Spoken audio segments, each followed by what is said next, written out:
ਬੀਤੇ ਦਿਨ ਹੀ ਅੰਮ੍ਰਿਤਸਰ ਦੇ ਨਾਰਾਇਣਗੜ੍ਹ ਦੇ ਵਿੱਚ ਪੁਲਿਸ ਤੇ ਗੈਂਗਸਟਰਾਂ ਦੇ ਵਿਚਾਲੇ ਜਿਹੜੀ ਹੈ ਸਿੱਧੇ ਤੌਰ ਦੇ ਉੱਤੇ ਮੁਠਭੇੜ ਹੁੰਦੀ ਹੈ, ਜਿਸ ਦੌਰਾਨ ਦੋ ਗੈਂਗਸਟਰ ਜਿਹੜੇ ਨੇ ਮੌਕੇ ਤੇ ਜਿਹੜੇ ਨੇ ਗ੍ਰਿਫਤਾਰ ਕਰ ਲਿੱਤੇ ਜਾਂਦੇ ਨੇ ਤੇ ਤਿੰਨ ਜਿਹੜੇ ਨੇ ਭੱਜਣ ਦੇ ਵਿੱਚ ਕਾਮਯਾਬ ਹੁੰਦੇ ਨੇ। 24 ਘੰਟਿਆਂ ਦੇ ਵਿੱਚ ਅੰਮ੍ਰਿਤਸਰ ਪੁਲਿਸ ਨੂੰ ਵੱਡੀ ਸਫਲਤਾ ਮਿਲੀ ਹੈ। ਉਹਨਾਂ ਤਿੰਨਾਂ ਨੂੰ ਵੀ ਜਿਹੜਾ ਹੈ ਗੈਂਗਸਟਰਾਂ ਨੂੰ ਜਿਹੜਾ ਗ੍ਰਿਫਤਾਰ ਕਰ ਲਿੱਤਾ ਗਿਆ। ਇਸ ਪੂਰੀ ਖਬਰ ਦਾ ਡੀਐਨਏ ਕਰਾਂਗੇ। ਸਾਡੇ ਨਾਲ ਅੰਮ੍ਰਿਤਸਰ ਦੇ police commissioner IPS Jaskaran Singh ਸਾਡੇ ਨਾਲ ਮੌਜੂਦ ਨੇ, ਗੱਲਬਾਤ ਕਰ ਰਹੇ ਨੇ। ਸਰ, ਜਿਸ ਢੰਗ ਦੇ ਨਾਲ ਲੋਕ ਵੀ ਜਾਣਨਾ ਚਾਹੁੰਦੇ ਨੇ ਕਿ ਕਿਸ ਢੰਗ ਦੇ ਨਾਲ ਇਹ ਆਪਰੇਸ਼ਨ ਹੁੰਦਾ ਹੈ, ਕਿਉਂਕਿ ਇੱਕ ਭੀੜ ਭਾੜ ਵਾਲੇ ਇਲਾਕੇ ਦੇ ਵਿੱਚ ਨਾਰਾਇਣਗੜ੍ਹ ਦੇ ਵਿੱਚ ਗੈਂਗਸਟਰ ਤੇ ਪੁਲਿਸ ਦੇ ਵਿਚਾਲੇ ਜਦੋਂ ਸਿੱਧੇ ਤੌਰ ਦੇ ਉੱਤੇ ਜਦੋਂ ਆਮਣਾ ਸਾਹਮਣਾ ਹੁੰਦਾ ਤੇ ਗੋਲੀਆਂ ਵੀ ਚੱਲਦੀਆਂ ਤੇ ਲੋਕਾਂ ਦੇ ਵਿੱਚ ਦਹਿਸ਼ਤ ਦਾ ਮਾਹੌਲ ਵੀ ਬਣਦਾ, ਪਰ ਅਜਿਹਾ ਦੇ ਵਿੱਚ ਇਹ ਲੋਕ ਉੱਥੇ ਕਿਵੇਂ ਪਹੁੰਚੇ? ਪੁਲਿਸ ਨੂੰ ਕੀ ਪਹਿਲੇ ਤੋਂ ਇਨਫੋਰਮੇਸ਼ਨ ਸੀ ਜਾਂ ਪੁਲਿਸ ਜਿਹੜੀ ਹੈ ਪਿੱਛਾ ਕਰਦੇ ਹੋਏ ਇਹਨਾਂ ਦਾ ਜਿਹੜਾ ਉੱਥੇ ਪਹੁੰਚੀ? ਜਸਬੀਰ ਜੀ, ਪਹਿਲਾਂ ਤਾਂ ਮੈਂ ਦੱਸਣਾ ਚਾਹਾਂਗਾ ਕਿ ਸਾਡੀ ਜਿਹੜੀ ਹੁਣ ਪੁਲਿਸ ਦੀ ਜਿਹੜੀ ਹੈ ਸਤਰਕਤਾ ਔਰ ਅਵੇਅਰਨੈਸ ਔਰ ਕੰਪੀਟੈਂਸ ਪੂਰੀ ਅਸੀਂ ਉਹਨਾਂ ਨੂੰ ਗਾਈਡ ਕੀਤਾ ਹੋਇਆ। ਸੋ 30 ਤਰੀਕ ਦੇ ਵਿੱਚ ਸਾਨੂੰ ਇਹ ਗੱਲ ਆ ਰਹੀ ਸੀ ਕਿ ਕੁਝ ਸ਼ੱਕੀ ਵਿਅਕਤੀ ਜਿਹੜੇ ਨੇ ਇੱਥੇ ਸ਼ਹਿਰ ਦੇ ਵਿੱਚ ਘੁੰਮ ਰਹੇ ਨੇ, ਇਨੋਵਾ ਗੱਡੀ 'ਚ ਘੁੰਮ ਰਹੇ ਨੇ। ਸੋ ਉਹਨੂੰ ਦੇਖਦਿਆਂ ਹੋਇਆਂ ਅਸੀਂ ਆਪਣੇ ਸਾਡੇ ਜਿਹੜੇ ਆਫਿਸਰ ਸੀਗੇ, ਏਡੀਸੀਪੀ ਸੀਗੇ ਸਿਟੀ ਦੇ, ਔਰ ਹੋਰ ਸਾਡੇ ਜਿਹੜੇ ਐਸਐਚਓਜ਼ ਵਗੈਰਾ, ਉਹਨਾਂ ਨੂੰ ਅਲਰਟ ਕੀਤਾ ਹੋਇਆ ਸੀਗਾ। ਉਹਨੂੰ ਦੇਖਦਿਆਂ ਹੋਇਆਂ 30th ਨੂੰ ਫਿਰ ਇਹ ਇੱਕ ਜਿਹੜੀ ਇਨੋਵਾ ਗੱਡੀ ਦੇ ਉੱਤੇ 5-6 ਜਿਹੜੇ ਕ੍ਰਿਮੀਨਲ ਜਾਂ ਗੈਂਗਸਟਰਸ ਇਹ ਮੂਵ ਕੀਤੇ, ਔਰ ਜਦੋਂ ਇਹਨਾਂ ਨੂੰ ਰੋਕਣ ਦੀ ਕੋਸ਼ਿਸ਼ ਕੀਤੀ ਤੇ ਇਹਨਾਂ ਨੇ ਇੱਕ ਬਹੁਤ ਭੀੜ ਭੜੱਕੇ ਵਾਲਾ ਜਿਹੜਾ ਇਲਾਕਾ ਸੀਗਾ ਉਹਦੇ ਵਿੱਚ ਪਾ ਲਿਆ, ਜਿੱਥੇ ਬਹੁਤ ਸੈਂਕੜੇ ਦੀ ਗਿਣਤੀ ਦੇ ਵਿੱਚ ਜਿਹੜੇ ਦੁਕਾਨਾਂ ਦੇ ਬਾਹਰ ਲੋਕ ਸੀਗੇ, ਔਰ ਉੱਥੋਂ ਇਹਨਾਂ ਨੇ ਗੱਡੀਆਂ ਆਪਣੀ ਭਜਾ ਲਈ। ਸੋ ਇੱਕ ਇਹ ਹੈ ਕਿ ਸੂਝ-ਬੂਝ ਕਰਦਿਆਂ ਹੋਇਆਂ ਸਾਡੀ ਜਿਹੜੀ ਫੋਰਸ ਸੀਗੀ ਉਹ ਇਮੀਡੀਏਟਲੀ ਅਸੀਂ ਉਹਨਾਂ ਨੂੰ ਕਲਸਟਰ ਕੀਤਾ, ਔਰ ਅਸੀਂ ਉਹ ਦੋਵੇਂ ਪਾਸਿਆਂ ਤੋਂ ਹੀ ਉਹਨੂੰ ਘੇਰਾਬੰਦੀ ਕੀਤੀ। ਔਰ ਸਾਡੇ ਜਿਹੜੇ ਚੌਕੀ ਇੰਚਾਰਜ ਛੇਹਟਾ ਸੀਗੇ, ਉਹਨਾਂ ਨੇ ਦੂਸਰੇ ਅੱਗੋਂ ਦੀ ਉਹਨਾਂ ਨੂੰ ਘੇਰਾ ਪਾਉਣ ਦੀ ਕੋਸ਼ਿਸ਼ ਕੀਤੀ, ਔਰ ਅੱਗੇ ਜਾ ਕੇ ਉਹਨਾਂ ਨੂੰ ਆਪਣੀ ਗੱਡੀ ਦੀ ਅੱਗੇ ਲਾ ਕੇ ਉਹਨੂੰ ਬਲੌਕ ਕੀਤਾ। ਉਸ ਬਲੌਕਿੰਗ ਦੇ ਕਾਰਨ ਹੀ ਇਹ ਜਿਹੜੇ ਗੈਂਗਸਟਰ ਸੀ, ਇਹਨਾਂ ਨੇ ਆਪਣੀ ਗੱਡੀ ਛੱਡ ਕੇ ਤੇ ਉਹਨਾਂ ਗਲੀਆਂ ਦੇ ਵਿੱਚ ਡਿਫਰੈਂਟ ਡਾਇਰੈਕਸ਼ਨਸ ਦੇ ਵਿੱਚ ਭੱਜਣਾ ਸ਼ੁਰੂ ਕਰ ਦਿੱਤਾ। ਔਰ ਜਿਹਦੇ ਵਿੱਚ ਸਾਡੇ ਜਿਹੜੇ ਬਾਕੀ ਸਾਰੇ ਜਿਹੜੇ ਆਫਿਸਰਸ ਮੁਲਾਜ਼ਮ ਸੀਗੇ, ਉਹ ਅਸੀਂ ਇਹਨਾਂ ਦਾ ਪਿੱਛਾ ਕੀਤਾ, ਔਰ ਉਸ ਦੌੜਦਿਆਂ ਹੀ ਇਹਨਾਂ ਜਿਹੜੇ ਕ੍ਰਿਮੀਨਲਸ ਨੇ ਫਾਇਰਿੰਗ ਵੀ ਕੀਤੀ। ਹੁਣ ਅਸੀਂ ਤਕਰੀਬਨ ਦੇਖਿਆ ਕਿ 10-15 ਖੋਲ ਉੱਥੋਂ ਵੀ ਮਿਲੇ, ਹਾਲੇ ਸਰਚ ਵੀ ਕੀਤੀ ਕਿਉਂਕਿ ਭੀੜ ਭੜੱਕੇ ਵਾਲਾ ਇਲਾਕਾ ਸੀਗਾ। ਇਹਨਾਂ ਨੇ ਆਪਣੇ ਵੈਪਨਸ ਤੋਂ ਉਹ ਫਾਇਰਿੰਗ ਕੀਤੀ, ਲੇਕਿਨ ਇਹ ਹੈ ਕਿ ਸਾਡੇ ਜਿਹੜੇ ਸੀਗੇ ਮੁਲਾਜ਼ਮ ਉਹਦਾ ਪਿੱਛਾ ਕਰਦਿਆਂ, ਡੱਕ ਵਗੈਰਾ ਕਰਦਿਆਂ ਇਹ ਰਹੇ, ਔਰ ਫਿਰ ਉੱਥੋਂ ਉਹਨਾਂ ਨੇ ਕਿਸੇ ਜਿਹੜੇ ਅਬੰਡੈਂਟ ਘਰ ਵਗੈਰਾ ਉਹਦੇ ਵਿੱਚ ਚਲੇ ਗਏ, ਔਰ ਉੱਥੋਂ ਫਿਰ ਅਗਲੇ ਕੋਠੇ ਵਗੈਰਾ ਟੱਪਦਿਆਂ ਹੋਇਆਂ ਗਏ। ਸਾਡੇ ਮੁਲਾਜ਼ਮਾਂ ਨੇ ਵੀ ਇਹਦਾ ਪਿੱਛਾ ਵੀ ਕੀਤਾ ਅਤੇ ਅੱਗੇ ਜਾ ਕੇ ਫਿਰ ਇਹਨਾਂ ਨੇ ਵੀ ਆਪਣੀ ਜਿਹੜੀ ਫਾਇਰਿੰਗ ਵਗੈਰਾ ਉਹ ਕੀਤੀ। ਕੋਈ 10-15 ਰਾਊਂਡ ਅਸੀਂ ਵੀ ਫਾਇਰ ਕੀਤੇ। ਇੱਕ ਸਵਾਲ ਹੈ ਕਿ ਉਸ ਘਰ ਨੂੰ ਹੀ ਇਹਨਾਂ ਨੇ ਟਾਰਗੇਟ ਕਿਉਂ ਕੀਤਾ? ਕਿ ਇਹਨਾਂ ਨੂੰ ਕਿਉਂ ਲੱਗਾ ਕਿ ਉਸ ਘਰ ਦੇ ਵਿੱਚ ਪਨਾਹ ਮਿਲ ਸਕਦੀ ਹੈ ਜਾਂ ਉਸ ਘਰ ਦੇ ਵਿੱਚ ਇਹ ਸੇਫ ਹੋ ਸਕਦੇ ਨੇ, ਉਸੇ ਘਰ ਨੂੰ ਟਾਰਗੇਟ ਕੀਤਾ? ਕਿਉਂਕਿ ਇੱਕ ਸੀਸੀਟੀਵੀ ਆਉਂਦੀ ਆ ਜਿਹਦੇ ਵਿੱਚ ਇਹ ਭੱਜਦੇ ਹੋਏ ਨਜ਼ਰ ਆ ਰਹੇ ਨੇ, ਤੇ ਭੱਜਦੇ ਹੋਏ ਉਸ ਘਰ ਦੇ ਵਿੱਚ ਹੀ ਕਿਉਂ ਵੜੇ? ਇੱਕ ਤਾਂ ਘਰ ਉਹ ਜਿਹੜਾ ਸੀ ਬਾਹਰੋਂ ਲੌਕ ਸੀਗਾ, ਇਹਨਾਂ ਨੂੰ ਸੀਗਾ ਕਿ ਬਾਹਰੋਂ ਲੌਕ ਹੈਗਾ, ਔਰ ਦੂਸਰੇ ਘਰ ਦੇ ਵਿੱਚ ਵੀ ਇਹਨਾਂ ਨੇ ਫਿਰ ਕੋਠਿਆਂ ਦੇ ਉੱਪਰੋਂ ਟੱਪ ਕੇ ਹੀ ਉੱਧਰ ਗਏ, ਕਿਉਂਕਿ ਇਹਨਾਂ ਨੂੰ ਲੱਗਾ, ਔਰ ਅੱਗੋਂ ਕੋਠੇ ਦੀ ਜਿਹੜੀ ਗਲੀ ਵੀ ਸੀ ਬੰਦ ਸੀਗੀ। ਸੋ ਇਹ ਜਦੋਂ ਲੰਘੇ ਨੇ ਉੱਥੇ ਪਹੁੰਚੇ ਨੇ, ਔਰ ਉਸ ਤੋਂ ਬਾਅਦ ਫਿਰ ਉੱਥੋਂ ਟੱਪ ਕੇ ਕੋਈ 10-12 ਫੁੱਟ ਦੀ ਜਿਹੜੀ ਹੈ ਕੰਧ ਟੱਪ ਕੇ ਅਗਲੇ ਪਾਸੇ ਗਏ ਨੇ।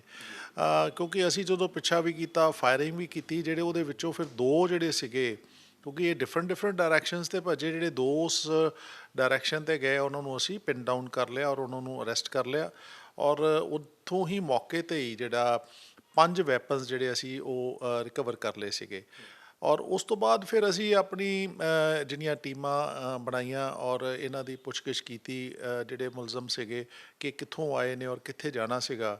ਉਸ ਤੋਂ ਬਾਅਦ ਫਿਰ ਅਸੀਂ ਸਾਰੀ ਅਗਲੀ ਜਿਹੜੀ ਹੈ ਰਣਨੀਤੀ ਬਣਾਈ। ਜਿਹੜੇ ਤਿੰਨ ਜਿਹੜੇ ਗੈਂਗਸਟਰ ਨੇ ਜਿਨ੍ਹਾਂ ਨੂੰ ਤੁਸੀਂ 24 ਘੰਟਿਆਂ ਦੇ ਵਿੱਚ ਗ੍ਰਿਫਤਾਰ ਕੀਤਾ, ਇਹ ਭੱਜਣ 'ਚ ਉਸ ਵੇਲੇ ਕਾਮਯਾਬ ਹੋਏ ਸੀ, ਔਰ ਬੜੀ ਉੱਚੀ ਦੀਵਾਰ ਸੀਗੀ ਘਰ ਦੀ ਜਿੱਥੋਂ ਇਹਨਾਂ ਨੇ ਛਲਾਂਗ ਲਗਾਈ। ਇਹ ਕਿਸ ਤਰ੍ਹਾਂ ਉੱਥੋਂ ਭੱਜ ਪਾਏ? ਕਿਉਂਕਿ ਜਦੋਂ ਛਲਾਂਗ ਲਗਾਈ ਗਈ ਤਾਂ ਨੈਚੁਰਲ ਤੌਰ ਦੇ ਉੱਤੇ ਕਿਤੇ ਸੱਟ ਵੀ ਲੱਗੀ ਹੋਏਗੀ, ਪਰ ਅਜਿਹੇ ਹਾਲਾਤਾਂ ਦੇ ਵਿੱਚ ਇਹ ਕਿਵੇਂ ਭੱਜੇ? ਕਿ ਕਿਸੇ ਨੇ ਮਦਦ ਕੀਤੀ ਸੀ ਜਾਂ ਪਹਿਲੇ ਤੋਂ ਕੋਈ ਸੀਗਾ? ਕਿਉਂਕਿ ਫੋਨ ਵੀ ਇਹਨਾਂ ਕੋਲ ਹੋ ਸਕਦਾ, ਕੋਈ ਫੋਨ ਹੋਵੇ ਜਿਹਦੇ ਨਾਲ ਜਾਣਕਾਰੀ ਇਹਨਾਂ ਨੇ ਦਿੱਤੀ ਕਿ ਅਸੀਂ ਇੱਥੇ ਹਾਂ ਅਤੇ ਇੱਥੋਂ ਆ ਕੇ ਲੈ ਲਓ, ਜਾਂ ਕੁਝ ਇਸ ਤਰ੍ਹਾਂ ਦੇ ਨਾਲ ਕੋਈ ਇਹਨਾਂ ਦਾ ਕੋਈ ਸੀਗਾ ਕਿ ਕੋਈ ਕਿਸੇ ਨੇ ਇਹਨਾਂ ਦੀ ਮਦਦ ਕੀਤੀ ਹੋਵੇ? ਜਸਬੀਰ ਜੀ, ਉਸ ਤੋਂ ਬਾਅਦ ਅਸੀਂ ਇਮੀਡੀਏਟਲੀ ਜਦੋਂ ਮੌਕੇ 'ਤੇ ਮੈਂ ਵੀ ਦੇਖਿਆ ਔਰ ਉਹ ਮੌਕਾ ਵਿਜ਼ਿਟ ਕੀਤਾ, ਛੱਤ ਕਾਫੀ ਕੋਠਾ ਉੱਚਾ ਸੀਗਾ, ਤੋ ਇੱਕ ਗੱਲ ਤਾਂ ਇਹ ਲੱਗੀ ਕਿ ਇੱਥੋਂ ਜੇ ਛਾਲ ਮਾਰਨਗੇ ਡੈਫੀਨੇਟਲੀ ਇਹਨਾਂ ਦੀਆਂ ਸੱਟਾਂ ਲੱਗੀਆਂ ਹੋਣਗੀਆਂ। ਸੋ ਅਸੀਂ ਵੱਖ-ਵੱਖ ਟੀਮਾਂ ਬਣਾਈਆਂ ਔਰ ਇਹ ਵੇਖਿਆ ਕਿ ਆਲੇ ਦੁਆਲੇ ਦੇ ਜਿੱਥੇ ਕਿਤੇ ਫਸਟ ਏਡ ਮਿਲ ਸਕਦੀ ਉਹਨੂੰ ਵੀ ਚੈੱਕ ਕਰਾਇਆ ਜਾਵੇ, ਔਰ ਸਾਰੀਆਂ ਟੀਮਾਂ ਉਸ ਡਾਇਰੈਕਸ਼ਨ ਦੇ ਵਿੱਚ ਵੀ ਭੇਜੀਆਂ। ਔਰ ਸੈਕੰਡਲੀ ਅਸੀਂ ਕੀ ਕੀਤਾ, ਜਿਹੜੇ ਮੁਲਜ਼ਮ ਫੜੇ ਜਾ ਚੁੱਕੇ ਸੀ ਉਹਨਾਂ ਦੀ ਪੁੱਛਗਿੱਛ ਤੋਂ ਇਹ ਲੱਭਿਆ ਕਿ ਪਹਿਲਾਂ ਇਸ ਤੋਂ ਪਹਿਲੀ ਰਾਤ ਕਿੱਥੇ ਰਹੇ ਸੀਗੇ। ਸੋ ਉਹ ਸਾਨੂੰ ਪਤਾ ਲੱਗਿਆ ਕਿ ਇੱਥੇ ਕੋਈ ਸਿਵਲ ਲਾਈਨ ਦੇ ਵਿੱਚ ਇੱਕ ਛੋਟਾ ਜਿਹਾ ਮੋਟਲ ਟਾਈਪ ਸੀਗਾ, ਉੱਥੇ ਰਹੇ ਸੀਗੇ। ਅਸੀਂ ਇਮੀਡੀਏਟਲੀ ਉੱਥੇ ਆਪਣੇ ਮੁਲਾਜ਼ਮ ਭੇਜੇ, ਉਹਨਾਂ ਦੀ CCTV ਵਗੈਰਾ ਸਾਰਾ ਕੁਝ ਦੇਖਿਆ ਅਤੇ ਸਾਨੂੰ ਇਹ ਪਤਾ ਲੱਗਿਆ ਕਿ ਇੱਕ ਰਾਤ ਇਹ ਉੱਥੇ ਰਹੇ ਨੇ। ਹਾਲਾਂਕਿ ਉੱਥੋਂ ਦਾ ਜਦੋਂ ਅਸੀਂ ਰਿਕਾਰਡ ਛਾਨਣ ਦੀ ਕੋਸ਼ਿਸ਼ ਕੀਤੀ, ਮੋਬਾਈਲ ਨੰਬਰ ਵਗੈਰਾ ਉਹਨਾਂ ਨੇ ਕੋਈ ਮੇਨਟੇਨ ਨਹੀਂ ਸੀ ਕੀਤਾ, ਜਿਹੜੀ ਕਿ ਇੱਕ ਕਾਨੂੰਨ ਵਾਇਲੇਸ਼ਨ ਹੈਗੀ ਹੈ। ਸੋ ਉੱਥੋਂ ਅਸੀਂ ਉਹਨਾਂ ਦੀਆਂ ਲੈ ਕੇ ਫਿਰ ਟੀਮਾਂ ਬਣਾ ਕੇ ਔਰ ਉਹਨਾਂ ਦਾ ਅੱਗੋਂ ਪਿੱਛਾ ਕੀਤਾ ਅਤੇ ਵਿਦਨ 24 ਘੰਟੇ ਹੀ ਸਾਨੂੰ ਫਿਰ ਅਸੀਂ ਇਹ ਜਿਹੜੇ ਅਗਲੇ 3 ਸੀਗੇ ਉੱਥੋਂ ਕੋਈ ਲਗਭਗ 5-7 ਕਿਲੋਮੀਟਰ ਅੱਗੇ ਜਿਹੜਾ ਅੰਮ੍ਰਿਤਸਰ ਰੂਰਲ ਦਾ ਏਰੀਆ ਆ ਜਾਂਦਾ ਹੈ ਅਜਨਾਲੇ ਦਾ, ਉੱਥੇ ਇੱਕ ਸਰਾਂਗ ਪਿੰਡ ਜਿਹੜਾ ਸੀਗਾ ਉੱਥੇ ਜਾ ਕੇ ਅਸੀਂ ਇਹਨਾਂ ਨੂੰ ਦਬੋਚਿਆ ਔਰ ਤਿੰਨੇ ਦੇ ਤਿੰਨੇ ਜਿਹੜੇ ਅਸੀਂ ਉਹਨਾਂ ਨੂੰ ਉੱਥੋਂ ਫੜਿਆ। ਜਿਹਨਾਂ ਤਿੰਨਾਂ ਨੂੰ ਗ੍ਰਿਫਤਾਰ ਕੀਤਾ ਗਿਆ ਕਿ ਇਹਨਾਂ ਤੋਂ ਵੱਲੋਂ ਕੋਈ ਬਰਾਮਦੀ ਹੋਈ, ਕਿਉਂਕਿ ਜਿਹੜੇ ਪਹਿਲੇ 2 ਫੜੇ ਸੀ ਉਹਨਾਂ ਕੋਲੋਂ 5 ਜਿਹੜੇ ਵੈਪਨ ਸੀਗੇ ਤੁਹਾਡੇ ਵੱਲੋਂ ਰਿਕਵਰ ਕੀਤੇ ਗਏ, ਤੇ ਕੀ ਜਦੋਂ ਇਹਨਾਂ ਨੂੰ ਗ੍ਰਿਫਤਾਰ ਕੀਤਾ ਗਿਆ ਇਹਨਾਂ ਕੋਲੋਂ ਕੋਈ ਜਿਹੜੀ ਆ ਵੈਪਨ ਜਾਂ ਕਿਸੇ ਤਰ੍ਹਾਂ ਦੇ ਹਥਿਆਰ ਜਿਹੜੇ ਨੇ ਉਹ ਕੋਈ ਹੋਏ ਉਸ ਵੇਲੇ ਮੌਕੇ ਤੇ? ਜਜਬੀਰ ਜੀ, ਇਹਨਾਂ ਨੇ ਬੇਸਿਕਲੀ ਜਦੋਂ ਭੱਜੇ ਨੇ ਇਹਨਾਂ ਦੇ ਉਸ ਵੇਲੇ ਹਫੜਾ ਦਫੜੀ 'ਚ ਵੈਪਨ ਵੀ ਇਹਨਾਂ ਤੋਂ ਡਿੱਗੇ ਔਰ ਪਰ ਇਹਨਾਂ ਦੇ ਪਾਕਟਸ ਜਿਹੜੇ ਜ਼ਿੰਦਾ ਕਾਰਤੂਸ ਉਹ ਇਹਨਾਂ ਦੇ ਕੋਲ ਹੀ ਸੀਗੇ। ਸੋ ਅਸੀਂ ਉਹ ਜ਼ਿੰਦਾ ਕਾਰਤੂਸ ਜਿਹੜੇ ਸੀਗੇ ਉਹਨਾਂ ਬੋਸ ਦੇ ਇਹਨਾਂ ਤੋਂ ਅਸੀਂ ਉਹ ਰਿਕਵਰ ਕਰ ਲਏ ਹੈਗੇ। ਔਰ ਇਹਦੇ ਨਾਲ ਮੈਂ ਦੱਸਣਾ ਚਾਹਾਂਗਾ, ਜਦੋਂ ਇਹਨਾਂ ਤੋਂ ਕੋਠੇ ਤੋਂ ਫਿਰ ਅਸੀਂ ਸਾਰਾ ਜਾਇਜ਼ਾ ਲਿਆ ਔਰ ਉੱਥੋਂ ਜਦੋਂ ਭੱਜੇ ਨੇ ਅਤੇ ਅੱਗੇ ਜਾ ਕੇ ਕਿਤੇ ਜਗ੍ਹਾ 'ਤੇ ਜਾ ਕੇ ਛੁਪ ਗਏ, ਕਿਉਂਕਿ ਇਹਨਾਂ ਦੇ ਸੱਟਾਂ ਵਗੈਰਾ ਵੀ ਲੱਗੀਆਂ ਹੋਈਆਂ ਸੀ। ਫਿਰ ਇਹਨਾਂ ਨੇ ਕਿਸੇ ਆਪਣੇ ਵਾਕਫ ਨੂੰ ਉੱਥੇ ਬੁਲਾਇਆ ਔਰ ਉਹਦੀ ਜਿਹੜੀ ਗੱਡੀ ਦੇ ਉੱਤੇ ਬੈਠ ਕੇ ਇਹ ਫਿਰ ਅਗਲੇ ਜਿਹੜੇ ਪਿੰਡ ਗਏ। ਸੋ ਮੈਂ ਇੱਥੇ ਦੱਸਣਾ ਚਾਹਾਂਗਾ ਕਿ ਅਸੀਂ ਜਿਹੜੇ ਬੰਦੇ ਨੇ ਇਹਨੂੰ ਪਤਾ ਸੀਗਾ ਕਿ ਇਹ ਵਾਰਦਾਤ ਕਰਕੇ ਭੱਜੇ ਨੇ ਔਰ ਇਹਨਾਂ ਦੇ ਕੋਲ ਵੈਪਨ ਵੀ ਸੀਗੇ ਔਰ ਇਹ ਵਾਰਦਾਤ ਪਹਿਲਾਂ ਵੀ ਇਹਨਾਂ ਨੇ ਕਰਨੀ ਸੀ, ਜੇ ਨਾ ਫੜੇ ਜਾਂਦੇ ਤੇ ਇਹਨਾਂ ਨੇ ਕੋਈ ਕਿਸੇ ਨਾ ਕਿਸੇ ਜਾਨੀ ਨੁਕਸਾਨ ਕਰਨਾ ਸੀਗਾ। ਉਹਨੇ ਇਹਨਾਂ ਨੂੰ ਆਪਣੀ ਗੱਡੀ ਦੇ ਉੱਤੇ ਛੱਡ ਕੇ ਆਇਆ ਸੀ, ਉਹਦੇ ਉੱਤੇ ਵੀ ਕਾਨੂੰਨਨ ਕਾਰਵਾਈ ਕੀਤੀ ਹੈ। ਔਰ ਇੱਥੇ ਇਹ ਸਵਾਲ ਹੈ ਕਿ ਇਹ ਜਿਹੜੇ ਗੈਂਗਸਟਰ ਗ੍ਰਿਫਤਾਰ ਕੀਤੇ ਗਏ ਨੇ ਕਿ ਵੱਡੀ ਕੋਈ ਘਟਨਾ ਨੂੰ ਅੰਜਾਮ ਦੇਣ ਦੇ ਮਕਸਦ ਨਾਲ ਸੀਗਾ? ਇਹਨਾਂ ਦਾ ਮਕਸਦ ਕੀ ਸੀਗਾ ਕਿ ਕਿਸੇ ਤਰ੍ਹਾਂ ਦੇ ਨਾਲ ਕੁਝ ਐਸੀ ਵਾਰਦਾਤ ਨੂੰ ਅੰਜਾਮ ਦੇਣ ਆਏ ਸੀ ਜਿਹਦੇ ਨਾਲ ਦਹਿਸ਼ਤ ਦਾ ਮਾਹੌਲ ਬਣਨਾ ਸੀਗਾ? ਕੁਝ ਹਾਲੇ ਤੱਕ ਪੁੱਛਤਾਛ ਦੇ ਵਿੱਚ ਕੋਈ ਅਜਿਹੀ ਗੱਲ ਸਾਹਮਣੇ ਆਈ? ਸਾਨੂੰ ਪੁੱਛਗਿੱਛ 'ਚ ਇਹੀ ਆਇਆ ਕਿ ਇੱਥੋਂ ਹੀ ਇਹਨਾਂ ਦਾ ਜਿਹੜਾ ਕੁਝ ਇਹਨਾਂ ਦੇ ਆਪਸ ਦੇ ਵਿੱਚ ਰੰਜਿਸ਼ਬਾਜ਼ੀ ਸੀ, ਕੁਝ ਪੈਸੇ ਦਾ ਲੈਣ ਦੇਣ ਸੀਗਾ। ਪਹਿਲਾਂ ਵੀ ਕੁਝ ਦਿਨ ਪਹਿਲਾਂ ਵੀ ਉਹਨਾਂ ਨਾਲ ਇਹਨਾਂ ਦੀ ਝੜਪ ਹੋਈ ਹੈ, ਉਹਨੂੰ ਟਾਰਗੇਟ ਕਰਨਾ ਸੀਗਾ। ਸੋ ਇਸ ਇਨਫੋਰਮੇਸ਼ਨ ਦਾ ਵੀ ਸਾਨੂੰ ਥੋੜ੍ਹਾ ਜਿਹਾ ਇਲਮ ਹੋ ਰਿਹਾ ਸੀਗਾ। ਸੋ ਜੇ ਇਹ ਨਾ ਰੁਕਦੇ ਤਾਂ ਸ਼ਾਇਦ ਉੱਥੇ ਜਾਨੀ ਨੁਕਸਾਨ ਹੋ ਸਕਦਾ ਸੀ ਉਸ ਟਾਰਗੇਟ ਦਾ, ਜਿਹੜਾ ਕਿ ਇਹਨਾਂ ਨਾਲ ਕਿਸੇ ਟਾਈਮ ਦੇ ਉੱਤੇ ਆਪਸ ਦੇ ਵਿੱਚ ਇਹਨਾਂ ਦਾ ਲੈਣ ਦੇਣ ਦਾ ਕੋਈ ਇਸ਼ੂ ਸੀਗਾ। ਅਜਨਾਲਾ ਦਾ ਜਿਸ ਪਿੰਡ ਦੀ ਅਸੀਂ ਗੱਲ ਕਰ ਰਹੇ ਜਿੱਥੋਂ ਇਹਨਾਂ ਤਿੰਨਾਂ ਨੂੰ ਗ੍ਰਿਫਤਾਰ ਕੀਤਾ ਗਿਆ, ਕਿ ਉਸ ਵਿੱਚ ਜਿਹੜੇ ਲੋਕ ਇਹਨਾਂ ਨਾਲ ਇਨਵੋਲਵ ਸੀ ਜਾਂ ਉੱਥੇ ਹੋਰ ਜਿਹੜੇ ਇਹਨਾਂ ਦੇ ਕੋਈ ਸਾਥੀ ਸੀ ਜਾਂ ਜਿਹਨਾਂ ਨੇ ਇਹਨਾਂ ਨੂੰ ਪਨਾਹ ਦਿੱਤੀ ਸੀ, ਕਿ ਉਹਨਾਂ ਦੇ ਉੱਤੇ ਵੀ ਕੋਈ ਕਾਰਵਾਈ ਕੀਤੀ ਗਈ ਹੈ ਕਿ ਜਾਂ ਕਿਸੇ ਤਰ੍ਹਾਂ ਦੇ ਨਾਲ ਉਹਨਾਂ ਨਾਲ ਪੁੱਛਤਾਛ ਕੀਤੀ ਜਾ ਰਹੀ ਹੈ? ਦੇਖੋ, ਕਾਨੂੰਨ ਬੜਾ ਕਾਨੂੰਨ ਕਲੀਅਰ ਹੈ ਕਿ ਜੇ ਕੋਈ ਕ੍ਰਿਮੀਨਲ ਨੂੰ ਆਪਣਾ ਪਨਾਹ ਦਿੰਦਾ ਹੈ ਤਾਂ ਉੱਥੇ ਉਹਦੇ ਖਿਲਾਫ ਵੀ ਜਿਹੜਾ ਕਾਨੂੰਨੀ ਕਾਰਵਾਈ ਹੁੰਦੀ ਹੈ 212/16 ਦਾ। ਸੋ ਇਸ ਕੇਸ ਦੇ ਵਿੱਚ ਵੀ ਜਿਹੜਾ ਉਸ ਤਰ੍ਹਾਂ ਪਿੰਡ ਦੇ ਵਿੱਚ ਜਿੱਥੇ ਠਹਿਰਾਇਆ ਔਰ ਫਿਰ ਉਹਨਾਂ ਦੀ ਮਰਹਮ ਪੱਟੀ ਵੀ ਕਰਾਉਣ ਦੀ ਕੋਸ਼ਿਸ਼ ਕੀਤੀ। ਇਹ ਪਤਾ ਸੀਗਾ ਕਿ ਇਹ ਬੰਦੇ ਕ੍ਰਿਮੀਨਲ ਨੇ, ਅਸੀਂ ਉਹਨਾਂ ਦੇ ਖਿਲਾਫ ਵੀ ਜਿਹੜਾ ਹਾਰਬਰਿੰਗ ਦਾ ਜਾਂ 212/16 ਦਾ ਉਸ ਥਾਣੇ ਦੇ ਵਿੱਚ ਪਰਚਾ ਕੀਤਾ ਅਤੇ ਉਹਨਾਂ ਨੂੰ ਕਾਨੂੰਨਨ ਜਿਹੜੀ ਹੈ ਉਸ ਦੇ ਖਿਲਾਫ ਕਾਰਵਾਈ ਕੀਤੀ ਜਾਏਗੀ। ਜਿਹੜੇ 5 ਗੈਂਗਸਟਰ ਨੇ, ਇਹਨਾਂ ਤੋਂ ਇਲਾਵਾ ਕਿੰਨੇ ਲੋਕਾਂ ਨੂੰ ਇਸ ਮਾਮਲੇ ਦੇ ਵਿੱਚ ਜਿਹੜਾ ਉਹਨਾਂ ਤੇ FIR ਕੀਤੀ ਗਈ, ਜਿਨ੍ਹਾਂ ਨੇ ਇਹਨਾਂ ਨੂੰ ਪਨਾਹ ਦਿੱਤੀ ਸੀ ਜਾਂ ਮਦਦ ਕੀਤੀ ਸੀ, ਜਾਂ ਉਹ ਡਾਕਟਰ ਜਿਸ ਨੇ ਮਾਲਿਸ਼ ਜਾਂ ਪੱਟੀ ਮਰਹਮ ਕੀਤੀ ਇਹਨਾਂ ਨੂੰ, ਜਾਂ ਜਿਸ ਹੋਟਲ ਦੇ ਵਿੱਚ ਇਹ ਰਹੇ ਨੇ, ਅਜਿਹੇ ਕਿੰਨੇ ਲੋਕ ਨੇ ਜਿਨ੍ਹਾਂ ਦੇ ਉੱਤੇ ਜਿਹੜੀ ਹੈ ਕਾਰਵਾਈ ਕੀਤੀ ਗਈ? ਦੇਖੋ, ਇੱਥੇ ਮੈਂ ਅੱਜ ਬਹੁਤ ਕਲੀਅਰ ਕਰਨਾ ਚਾਹੁੰਦਾ ਵੀ ਕ੍ਰਿਮੀਨਲ ਨੂੰ ਜਿਹੜਾ ਟੈਕਲ ਕਰਨ ਵਾਸਤੇ ਜਿਹੜਾ ਵੀ ਵਿਅਕਤੀ ਇਹਨਾਂ ਨੂੰ ਪਨਾਹ ਦਿੰਦਾ ਹੈਗਾ ਜਾਂ ਕੋਈ ਕਿਸੇ ਤਰੀਕੇ ਦੀ ਲੌਜਿਸਟਿਕ ਸਪੋਰਟ ਕਰਦਾ ਹੈਗਾ, ਕਾਨੂੰਨਨ ਜੁਰਮ ਹੈ। ਸੋ ਜਿਹੜਾ ਜਿਸ ਹੋਟਲ 'ਚ ਰਹੇ ਉਹਨਾਂ ਨੇ ਰਿਕਾਰਡ ਨਹੀਂ ਮੇਨਟੇਨ ਕੀਤਾ, ਰਾਦਰ ਸ਼ੱਕੀ ਹੋਣ ਦੇ ਨਾਲ ਇਹਨਾਂ ਦਾ ਇਨਫੋਰਮ ਵੀ ਨਹੀਂ ਕੀਤਾ। ਸੋ ਉਹਨਾਂ ਦੇ ਬੰਦੀ ਅਸੀਂ ਕਾਰਵਾਈ ਕੀਤੀ ਹੈ, 188 ਦਾ ਪਰਚਾ ਦਿੱਤਾ ਹੈਗਾ। ਜਿਹਨੇ ਇਹਨਾਂ ਨੂੰ ਉੱਥੋਂ ਟਰਾਂਸਪੋਰਟ ਕੀਤਾ ਜਦੋਂ ਆਫਟਰ ਦਿਸ ਇੰਸੀਡੈਂਟ, ਔਰ ਸਾਰਾ TV ਨੇ ਸਭ ਨੇ ਦਿਖਾਇਆ ਔਰ ਇਸ ਗੱਲ ਦਾ ਭਲੀ ਭਾਂਤੀ ਪਤਾ ਸੀਗਾ ਕਿ ਇਹ ਵਾਰਦਾਤ ਕਰਕੇ ਨਿਕਲੇ ਨੇ, ਬਜਾਏ ਕਿ ਪੁਲਿਸ ਨੂੰ ਦੱਸਣ ਦੇ ਇਹਨਾਂ ਨੂੰ ਸੇਫ ਜਗ੍ਹਾ 'ਤੇ ਪਹੁੰਚਾਇਆ। ਅਸੀਂ ਉਸ ਦੇ ਖਿਲਾਫ ਹੀ ਪਰਚਾ ਦਿੱਤਾ, ਉਹਨੂੰ ਇਹਦੇ ਵਿੱਚ ਸ਼ਾਮਲ ਕੀਤਾ 120 ਵੀ ਥੱਲੇ। ਔਰ ਜਿਹੜੇ ਪਿੰਡ ਜਾ ਕੇ ਇਹਨਾਂ ਨੇ ਆਪਣੀ ਫਿਰ ਅਲਟੀਮੇਟਲੀ ਇੱਕ ਰਾਤ ਰਹਿਣੀ ਹੈ, ਰਾਦਰ ਅਸੀਂ ਬਹੁਤ ਛੇਤੀ ਹੀ ਇਹਨਾਂ ਨੂੰ ਦਬੋਚ ਲਿਆ, ਬਿਕੋਜ਼ ਸਾਡੀਆਂ ਟੀਮਾਂ ਸਾਰੀਆਂ ਇਸ ਚੀਜ਼ ਦੇ ਦੇਖ ਰਹੀਆਂ ਸੀਗੀਆਂ ਕਿ ਕਿੱਥੋਂ ਫਸਟ ਏਡ ਲਈ ਹੈ। ਅਸੀਂ ਉਹ ਵੀ ਜਿਹੜਾ ਹੈਗਾ ਉੱਥੇ ਉਹਨਾਂ ਦੇ ਖਿਲਾਫ ਵੀ ਕਾਰਵਾਈ ਕੀਤੀ ਹੈ। ਸੋ ਇਹ ਟੋਟਲ ਜਿਹੜਾ ਹੈਗਾ ਮੇਰੇ ਖਿਆਲ ਦੇ ਵਿੱਚ ਵਿਦਨ 24-48 ਘੰਟੇ ਦੇ ਵਿੱਚ ਹੀ ਇਹ ਸਾਰਾ ਫਸਟ ਇੰਸੀਡੈਂਟ ਤੋਂ ਲੈ ਕੇ ਲਾਸਟ ਇੰਸੀਡੈਂਟ ਤੱਕ ਇੱਕ ਲੌਜੀਕਲ ਪੁਆਇੰਟ ਤੱਕ ਆਇਆ ਔਰ ਇਹਨਾਂ ਸਾਰਿਆਂ ਦੇ ਉੱਤੇ ਹੀ ਕਾਨੂੰਨੀ ਕਾਰਵਾਈ ਕੀਤੀ ਜਾਏਗੀ। ਬੰਦਾ ਜਿਹੜਾ ਹੈਗਾ ਉਹਨਾਂ ਦੇ ਖਿਲਾਫ ਕਾਰਵਾਈ ਕੀਤੀ ਜਾਏਗੀ। ਜਿਸ ਢੰਗ ਨਾਲ ਤੁਸੀਂ ਦੱਸ ਰਹੇ ਹੋ ਕਿ ਇਸ ਆਪਰੇਸ਼ਨ ਦੇ ਵਿੱਚ ਕਿਸ ਢੰਗ ਦੇ ਨਾਲ ਜਿਹੜੀ ਹੈ ਕਾਰਵਾਈ ਪੁਲਿਸ ਨੇ ਕੀਤੀ, ਕਿ ਪੁਲਿਸ ਦੇ ਕਿੰਨੇ ਮੁਲਾਜ਼ਮ ਸੀਗੇ ਇਸ ਆਪਰੇਸ਼ਨ ਦੇ ਵਿੱਚ, ਕਿਉਂਕਿ ਲਗਾਤਾਰ ਭੀੜ ਭਾੜ ਵਾਲਾ ਇਲਾਕਾ ਮੰਨਿਆ ਜਾਂਦਾ ਨਾਰਾਇਣਗੜ੍ਹ ਜਿੱਥੇ ਇਹ ਐਕਸੀਡੈਂਟ ਹੁੰਦਾ ਤੇ ਇਹਨਾਂ ਦੇ ਨਾਲ ਜਿਹੜੀ ਆ ਸਿੱਧੇ ਤੌਰ ਦੇ ਉੱਤੇ ਸਾਹਮਣੇ ਫਾਇਰਿੰਗ ਹੁੰਦੀ, ਪੁਲਿਸ ਦੇ ਨਾਲ ਆਮਣੇ ਸਾਹਮਣੇ ਮੁਕਾਬਲਾ ਹੁੰਦਾ, ਤੇ ਕਿੰਨੇ ਪੁਲਿਸ ਦੇ ਮੁਲਾਜ਼ਮ ਸੀਗੇ ਉਸ ਵੇਲੇ ਜਦੋਂ ਕਿ ਉਸ ਆਪਰੇਸ਼ਨ ਦਾ ਹਿੱਸਾ ਬਣੇ ਹੋਏ ਸੀ?